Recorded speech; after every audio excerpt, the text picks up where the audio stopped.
At the Hall of Justice in Nuremberg, history's greatest trial nears its fateful close. Under the most elaborate security precautions, only official cars pass the heavily guarded street barricade. Flags of the victorious Allies, sitting in judgment on the International Military Tribunal, fly over the court building. Supreme Court Justice Jackson, Chief United States Prosecutor, arrives. Credentials of spectators and officials alike are closely scrutinized, for it is amidst a grim and military atmosphere that 21 Nazis are to hear their fate.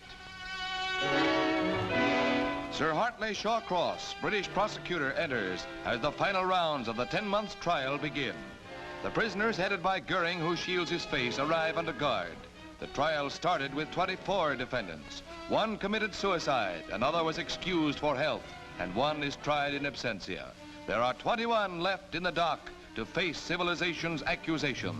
These, then, are the men whose crimes against humanity brought about a trial without parallel in legal annals.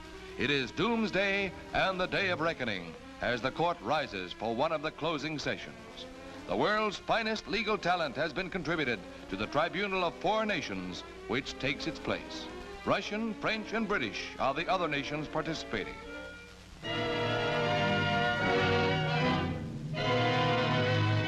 The Nazi hierarchy is there to answer for 10 years of plotting of the Ribbentrop, Keitel, and Kaltenbrunner brand, for the Goering and Hess fanatical cruelties, for the whole program of pillage and murder.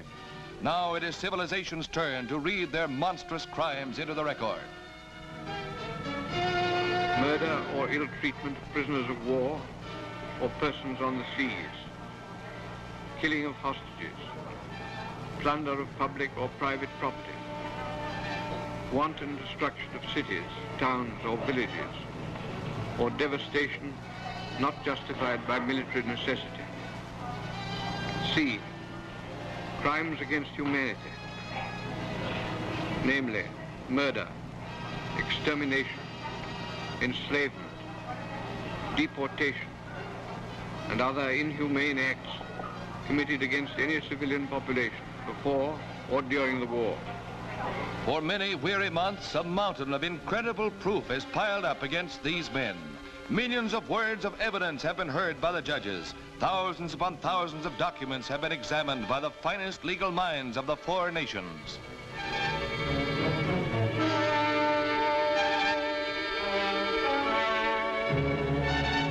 Defense counsel wait with ill-concealed anxiety for the verdict in a trial conducted with scrupulous fairness for the rights of the defendants.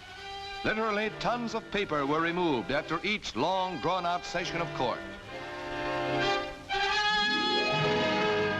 For 5 savage and bloody years, humanity has waited for this moment of retribution, when the insane ambitions of men like these would come up against the stone wall of world justice. Stryker, Funk, Schacht, and their colleagues. 11 will hang, 6 will be jailed, 3 are acquitted.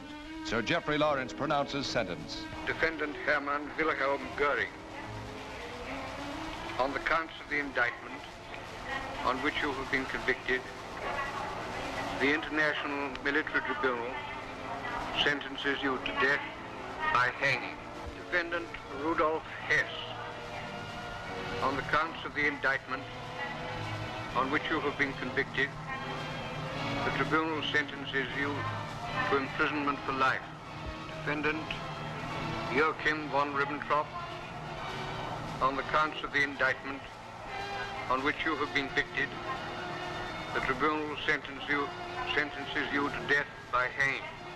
Defendant Julius Stryker, on the count of the indictment on which you have been convicted, the tribunal sentences you to death by hanging.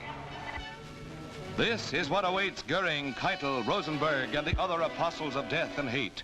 The only conceivable end for these merchants of aggression. And as they plunge the world into a bloodbath, it is fitting that they take their final plunge in ignominy.